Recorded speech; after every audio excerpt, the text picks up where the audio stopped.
Violent video games, the latest target of the president's task force on guns set up in the wake of the Sandy Hook Elementary School massacre. Leaders of the industry met with Vice President Biden yesterday, and gun supporters say that's where the real blame lies when it comes to mass shootings. ABC's David Curley is at the White House with more on the meetings. Good morning, David.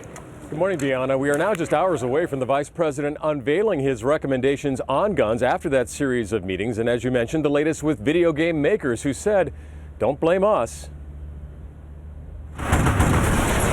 This is big business. In 2011, consumers spent nearly $25 billion on video games. Call of Duty Black Ops.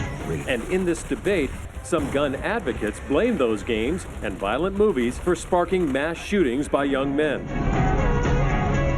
Let me begin by Meeting with executives of game makers, the vice president did not assign blame.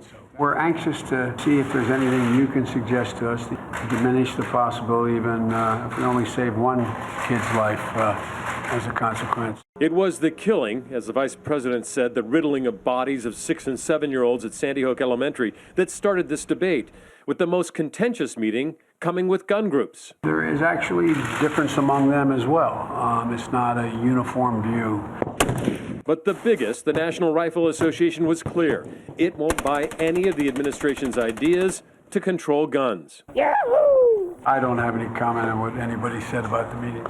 Author PPKS 9mm short. One idea the vice president highlighted was actually part of the latest 007 movie. A gun that only recognizes its owner's hand. Coded to your palm print, so only you can fire it. If that were available on every weapon sold, may very well have curtailed what happened up in Connecticut. What is expected from the administration? A proposed ban on assault weapons, limiting ammunition clip size, universal background checks, and more mental health care. On how guns are really a part of our culture, the vice president, when talking about releasing his report, said he is shooting for Tuesday and said there is no silver bullet solution to our gun problem.